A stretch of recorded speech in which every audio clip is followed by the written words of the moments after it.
तो वंदे मातरम, भारत माता की जय, झंडा ऊंचा रहे हमारा। दोस्तों झंडा ऊंचा रहे, भारतीय सेना रखी है, इसमें कोई दिक्कत वाली बात नहीं। लेकिन जब से नरेंद्र मोदी महामहिम प्रधानमंत्री, हमारे जो देश के महामहिम प्रधानमंत्री हैं, उन्होंने जो 3 बर्बाद कानून, जो कृषि बर्बाद कानून बनाए थे ना, उनको वापस लेने की घोषणा करी है। फिलहाल घोषणा हुई है, उसमें अभी साइन नहीं हुए हैं। ठीक है, उसको फाइनल अथॉरिटी अभी नहीं मिली है।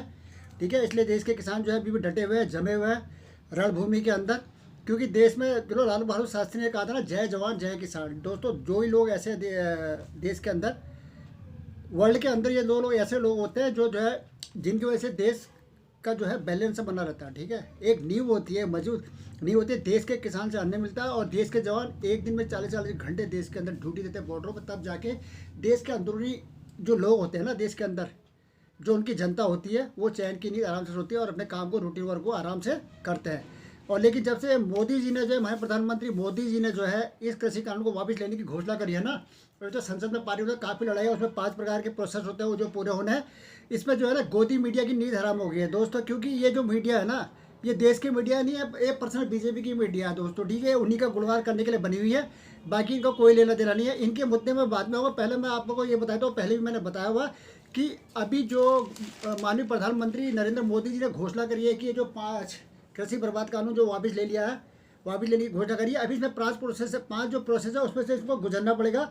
ठीक है, इसमें सबसे बड़ा प्रोसेस है प्रस्ताव भेजना। जिस कानून को रद्द किया जाता है उससे संबंधित प्रस्ताव तैयार किया जाता है, फिर उसे कानून मंत्रालय को भेजा जाता है। ठीक है, जिस कानून को रद्द किया जाता है ना, उससे संबंधित प्रस्ताव को पहले तैयार किया जाता है और उसको कानून मंत्रालय में भेजा जाता है। ठीक है, अभी प्रोसेस नंबर 1 पहले ये होगा। उसके प्रोसेस नंबर 2 में स्क्रूटनी होगा। कानून मंत्रालय प्रस्ताव का अध्ययन करता है और फिर सारे कानूनी पहलू की घरे मतलब गहन जांच करता है। ठीक है, स्क्रूटनी करता है, इसमें जांच पड़ताल होती है। कानून मंत्रालय प्रस्ताव का पूरा अध्ययन करता है और उसकी गहन जांच पड़ताल करता है। प्रोसेस नंबर 2 में जाएगा। फिर प्रोसेस नंबर 3 में फिर ये आ जाता है। ठीक है, प्रस्ताव को सदन में कहते हैं बहस और मतदान। ठीक है, बहस और मतदान होते हैं संसद में। इस बिल में जो है बहस होगी और मतदान होगा। अगर कृषि कानून को, बर्बाद कानून को हम वापस ले, बर्बाद इसलिए कह रहा हूँ दोस्तों, कृषि मतलब कृषि सुधार कानून नहीं था, एक मेरे नाम से कृषि बर्बाद कानून था, जो देश के किसानों की ज़मीन पर कब्जा करने का, एक जैसे अडानी अंबानी को मतलब जैसे प्रॉपर्टी दहेज के तौर पर देने वाली बात थी। ठीक है, इसको वापस लेना, इसलिए इसको मैं कृषि बर्बाद कानून कहता हूँ, जो कि वापस लिया और लेना भी बहुत ज़रूरी था। ठीक है, तो इसमें क्या होगी, नंबर 3 प्रोसेस के अंदर इसमें मतदान होगा। मतदान में क्या होगा, मतदान के अंदर इसके पक्ष में अगर वोट पड़े, ठीक है, कि इस जो कानून जो है सदन में पहले ऑलरेडी पास हो गया, इसको वापस करना इतना आसान नहीं होता। फिर उसमें ज़्यादा वोट पड़ेंगे तो उसके बाद जब ज़्यादा वोट इनकी ओर पड़ते हैं तो उसके बाद प्रोसेस नंबर 3 होता है। ठीक है, जिसके पक्ष में ज़्यादा प्रस्ताव हो जाता है तब पारित होता है। ठीक है, प्रस्ताव सदन में पेश किया जाता है। प्रस्ताव को जो है सदन में पेश किया जाता है। प्रस्ताव को सदन में पेश करने के बाद पेश किया जाता है, पूरी तैयारी के साथ उसको पेश किया जाता है कि भैया इस वजह से इस बिल को वापस होना चाहिए। उसका मतदान होता है। मतदान के अंदर जो है जिस अगर ज़्यादा वोटिंग सिस्टम चलेगा, वोटिंग होने के बाद अगर इस बिल को वापस करने ज़्यादा वोट पड़ते हैं तो उसके बाद क्या होता है, अधिसूचना जारी होती है। अधिसूचना अगर सदन में प्रस्ताव पारित हो गया तो राष्ट्रपति मंजूरी देते हैं और इसको जो है अधिसूचना के तौर पर जारी कर दिया जाता है। रूटीन वर्क में आ जाएगा। 5 प्रक्रियाएं पूरी होने के बाद इसके बाद जो है मोहर लग जाएगी, स्टम्प लग जाएगी, तो अधिसूचना जारी हो जाएगी। वो फाइनल हो जाएगा कि ये जो है जो बिल आया था वो वापस हो गया है। ठीक है, फिलहाल अभी बोलने से, मुंह से बोलने से कुछ नहीं है। ये दोस्तों इस चीज़ का हमेशा ध्यान रखना कि ये बोलने से कुछ नहीं होगा। अभी आगे प्रोसेस क्या है, आगे लड़ाई क्या है, आगे निर्णय क्या आता है, सदन के अंदर जो बैठक मोदी जी बुलाएंगे, किस तरीके से क्या क्या होगा, उसके बाद जाकर लास्ट में फाइनल स्टैम्प लगी। फिलहाल जो है किसानों का कहना है कि अभी हम हिलेंगे नहीं ना डुलेंगे, और रिक्वायरमेंट भी है कि अभी हिलना डुलने की जरूरत नहीं है, क्योंकि 750 लोगों ने, ठीक है, 750 किसानों ने अपने कहते हैं लहू का बलिदान दिया हुआ है। ठीक है, उसका जवाबदार तो कोई है नहीं अभी। ठीक है, ना गोदी मीडिया है। उन्होंने तो खालिस्तान का बताया था इनको, है, उन्होंने इसको खालिस्तान का बताया था। और उन्होंने बताया था कि इनमें जो भी माँ बहनें बैठी हुई हैं जो कहते हैं सपोर्ट कर रही है किसानों का, ये तो 100-100 रुपये में, 150-150 में मिलती है। कंगना रनौत ने बोला था। ठीक है, गोदिया मीडिया बोल रही थी। हैं, शर्म तो आई नहीं है। लखीमपुर कांड के अंदर इतने लोग मर गए हैं, गाड़ी ऊपर से चढ़ा दी, कितने लोगों को मार दिया गया, किसानों की हत्या कर दी गई, खुलेआम नरसंहार हुआ। ठीक है, और वहाँ पे लखनऊ में जो है उज्ज्वलोत्सव में मगन थे मोदी जी, हैं, उसमें जो भी कुछ नहीं किया, अपनी तरफ से एक संवेदना प्रकट करे, कोई डिबेट पे नहीं आए, कभी प्रेस कॉन्फ्रेंस ली, ना किसानों से कभी बात करी, ना उनके तकलीफ को समझा, ना जाना ना पहचाना। ठीक है, उजाला गर्मी बरसात में ठंड में अकड़ते रहे, कितने कितने बुजुर्ग ठंड से, बुजुर्ग किसान ठंड से मर गए, कितने लोग एक्सीडेंट से मर गए, कितने कितने लोगों को कहते हैं, कितने लोग इस उसमें जो है आपस में भिड़ंत में मारे गए। काफ़ी लोग शहीद हुए, काफ़ी किसान शहीद हो गए दोस्तों। ठीक है, जो भी ये किसान शहीद हुए ना, इनकी भरपाई कोई नहीं कर सकता।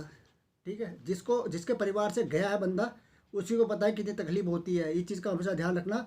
और अभी मैं वापस आता हूँ मुद्दे पर दोस्तों, इसलिए मैं बता रहा था कि 5 जब तक प्रोसेस खत्म नहीं होगा उसके तब तक ये जो है ये अभी वापस होने वाला, इसको हम वापस नहीं मान सकते इस बिल को। ठीक है, कृषि विवाद बिल को। अभी ये चल रहा है प्रोसेस, अभी देखते हैं आगे आगे होता है क्या। ठीक है, किसान भी ये समझते हैं कि इसमें कोई भी टर्निंग पॉइंट आ सकता है। बोलने से कुछ नहीं होता। पता चला कि किसान सब बैठ गए और चुपचाप जाके लास्ट में वो हो गया कि भैया बिल को वापस नहीं, साइन आइन कुछ भी नहीं हुआ है, मोहर भी नहीं लगी है। दोस्तों अभी वापस आता है गोदी मीडिया के अंदर। गोदी मीडिया, ठीक है, मैंने बताया नहीं, ये देश के तिरंगा, देश के आन बान शान से को कोई मतलब नहीं होता है। और इनका जो मतलब है ना दोस्तों, सिर्फ एक ही है।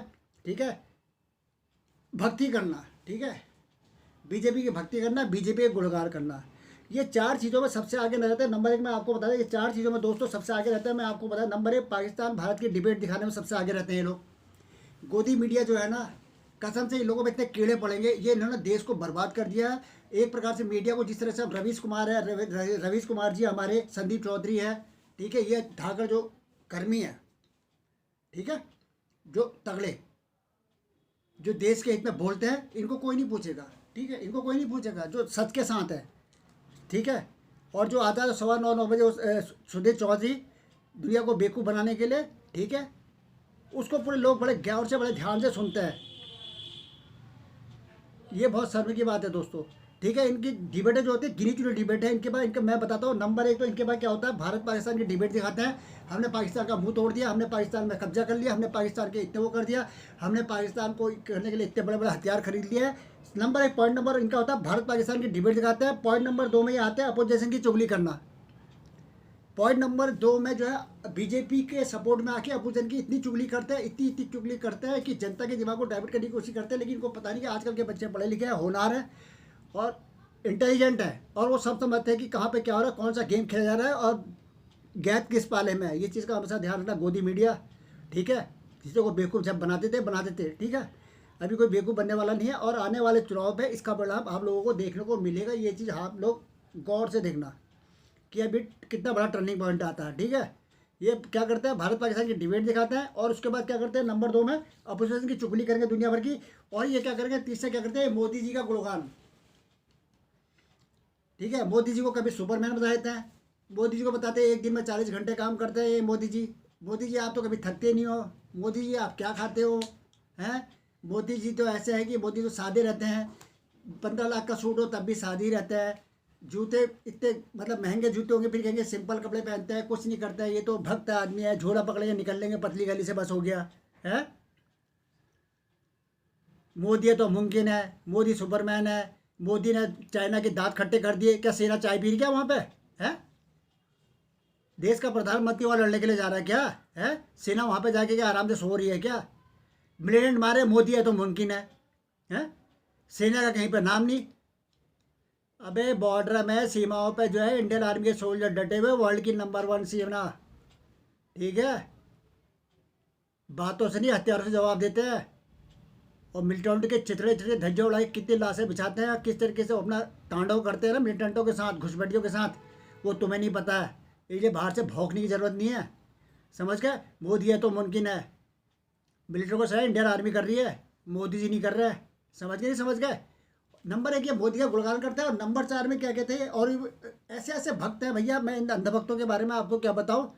ठीक है, ऐसे ऐसे भक्त हैं कि मेरठ में एक बार बारिश हुई तो वहाँ बोला मोदी जी आप प्रधानमंत्री बने, इसलिए 70 साल में पहली बार मेरठ में बारिश हुई, बोला वो अंधभक्त। यार कैसा भक्त था वो, है।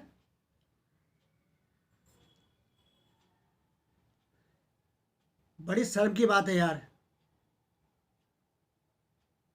70 साल में पहली बार बारिश हुई बोलता है। मोदी जी आप प्रधानमंत्री थे, आप हुए तब संभव हुआ ये बारिश हुई है करके। बताओ, ऐसे ऐसे लोग यहाँ पे इस देश में भरे पड़े हैं दोस्तों। कभी सोचता हूँ ना, दिमाग का दही हो जाता है दोस्तों, दिमाग का दही, समझ गया।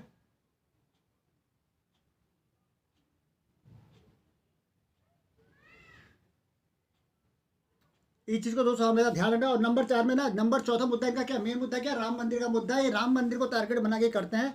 मैं तो कहता हूँ दोस्तों, अव्वल नूर उपाय कुदरत के सब बंदे, कौन हिंदू कौन मुस्लिम कौन सिख सरदार है, चीर कर देखो नसों को, एक खून की धार है। ठीक है, कोई हिंदू नहीं, कोई मुस्लिम नहीं, कोई सिख नहीं, कोई ईसाई नहीं, कोई क्रिश्चियन नहीं दोस्तों, सब भाई भाई है, सब मिलके रहते हैं, इस देश में पैदा हुए हैं, यहीं पे मिले हैं, तो पांचों मिलने पे मुट्ठी बनती है। ठीक है, चौथा मुद्दा है राम मंदिर का ले आते हैं, और जो है हिंदुत्व को जगाने की कोशिश करते हैं। यार मैं भी हिंदू, हिंदू तो ऑलरेडी जगे हुए हैं, क्या जगाएगा तू है? गोदी मीडिया पैसे मिलके तुम लोग जिस तरह से राम मंदिर के नाम पे क्रेडिट लेना चाहते हो ना, ये तुम्हारी गलत फहमी है, समझ गए? हिंदू तुम्हारे बेवकूफ़ होने से भड़कने वाले में से नहीं है हम, समझ गए? हम भी कट्टर हिंदू है, लेकिन भड़कने वाले में से नहीं है, हमारे सब भाई है, हिंदू भी मुस्लिम भी भाई है, सिख भी भाई है, ईसाई भी भाई है। ठीक है, सब भाई है, हमारे सब भाई है, सबको साथ लेके चलना, ये हमारे संस्कार हैं, समझ गए? किसी को अकेले रास्ते में छोड़ना हमारे उसमें फितरत में नहीं है ये चीज़ें। दोस्तों इनकी चार डिबेटें मेल मेल होती है, इन्होंने कभी भी डिबेट जो है ना, इन चारों के अलावा नंबर 1 भारत पाकिस्तान की डिबेट दिखाना, नंबर 2 ऑफिसर्स की चुगली करना, नंबर 3 मोदी जी का गुणगान करना, नंबर 4 राम मंदिर का मुद्दा लाना। इन्होंने कभी भी बेरोजगारी के मुद्दे के बारे में कोई बात नहीं करी इन्होंने कभी। ठीक है, प्राइवेटाइजेशन हो गया, रेलवे से लेके एयरलाइन तक बिक गई। ठीक है, इन्होंने इसके बारे में कभी बात नहीं करी। इन्होंने दुनिया भर के बच्चों से बलात्कार हो रहे, इतने बड़े रेप हो रहे, किडनैपिंग हो रही, हत्या हो रही, इसके बारे में कभी इन्होंने सरकार पे निशाना नहीं साधा, न बलात्कार सरकार में नहीं साधा। प्राइवेटाइजेशन हो गया, इसमें सरकार पे इन्होंने कभी निशाना नहीं साधा। बेरोजगारी पे इन्होंने सरकार पे कभी निशाना नहीं साधा। ये उनके साथ हथियार बन के खड़े हो जाते हैं बीजेपी के साथ, और उनके सपोर्ट में आ जाते हैं कि ये कर दिया वो कर दिया, मोदी जी ये ला रहे हैं, फलाना कर रहे हैं, ठिकाना कर रहे हैं, इतनों का फलाना, इतनों का फलाना, इतना ठिकाना। कोरोना में इतनी मौतें इन्होंने सब दबा दी। नाइजीरिया की लाशें बता, यूपी के अंदर इतनी लाशें गंगा में बह रही थी कोरोना के अंदर, इन्होंने नाइजीरिया की लाशें बता दी। इनके जो चमचे थे, ठीक है, उन्होंने नाइजीरिया की लाशें बता दी, और जो लाशें बह रही है वो गंगा में, यूपी के अंदर कोरोना में बह रही थी, वो कहाँ की थी? नाइजीरिया की लाशें बता दी इन्होंने। ठीक है, और देश के साथ नहीं, ये मोदी, ये देश के साथ ही दोस्तों, ये बीजेपी के साथ है, ये गोदी मीडिया है। ठीक है, ये वो अंधभक्त, ये जो वो है ना, ये वो इस प्रकार की मीडिया है ना दोस्तों। मैं तो कहता हूँ अभी देश को बदलने की ज़रूरत है।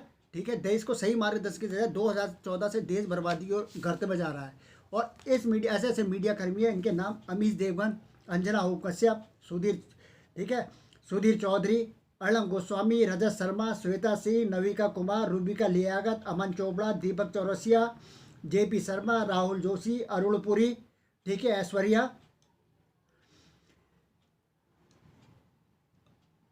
कुछ मंचलों के नाम मैं भूल भी गया हूँगा दोस्तों। इनका काम सिर्फ पैसा कमाना है और देश को गड्ढे में डालना है, और वर्तमान सरकार का गुणगान करना है, इसके अलावा कुछ नहीं है इनकी। रातों की नहीं, जब से मोदी जी हारे हुए खिलाड़ी के तौर पर उन्होंने घोषणा कर दिया है कि हमने ये बिल को वापस ले लिया, मैं हार चुका हूँ, मैं थक गया हूँ, मेरी मतलब कमर टूट गई है, तो उसके बाद से इनका खाना पीना गोदी मीडिया का हराम हो गया दोस्तों। और ये हाथ का सिर पकड़ के बैठ गया और भूख हड़ताल पर है कि ये क्या हो गया, हमारी तो बेइज्जती हो गई है।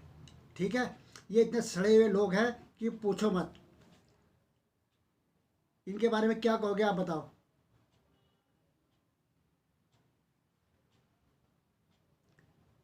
दोस्तों ये भी जितने भी गोदी मीडिया ना, इनकी ऐसी क्लास लगाओ, इनको याद, नानी याद दिलाओ, नानी याद, समझ गए? सबसे ज़्यादा इनकी नानी याद दिलाओ। इनके जो भी चैनल है ना, ये सिर्फ बिकने के लिए बैठे हुए हैं। और जो हमने अंधभक्ति की पट्टी जो माथे में लगा ली ना, इसको ज़रा वाश कर लो। ठीक है, थीनर से ज़रा साफ कर लो अंधभक्ति की पट्टी। ठीक है, देश के साथ रहो, तिरंगे के साथ रहो, इंडियन आर्मी के साथ रहो, मानवता के साथ रहो, इंसानियत के साथ रहो, और सबको साथ लेके चलो, हाथ से हाथ पकड़ कर, समझ गया? मैं हिंदू, मैं मुसलमान, मैं फलाना, मैं ठिकाना, मैं भाला, मैं तलवार, मैं चाकू, बकवास करके देश को गर्त में डाल दिया। मेन मुद्दों पर बात करने के लिए कोई राजी नहीं है।